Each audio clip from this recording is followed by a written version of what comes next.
Sa ginanap na Tatler Ball 2024 na dinaluhan ni Janine at iba pang kilalang showbiz personalities, ay kakaibang Janine Gutierrez ang nasaksihan ng publiko.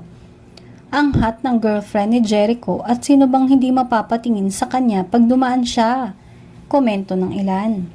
Nagpa-short hair si Janine at naka-evening dress na hapit na nagpalitaw sa magandang kurba ng kanyang katawan.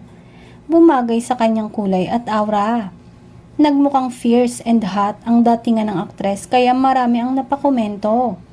Stunning and gorgeous, ika nga ng iba. Kaya hindi natin masisisi ang aktor na si Jericho Rosales kung lalo itong mabighani at lalong ma-inlove sa aktres. Si Janine ay kilalang sweet at charming girl ayon sa kanyang mga nakakasalamuhang showbiz or non-showbiz. Samantala, ayon sa isang source, nang matapos na ang event ay may nakakita daw na si Jericho Rosales ang sumundo kay Janine. Hindi man ito kasama sa naturang event ay hindi naman pinabayaan ng aktor ang kanyang rumored girlfriend na umuwi mag-isa. Napaka-sweet talaga ni Jericho kaya siguro minahal ito ni Janine.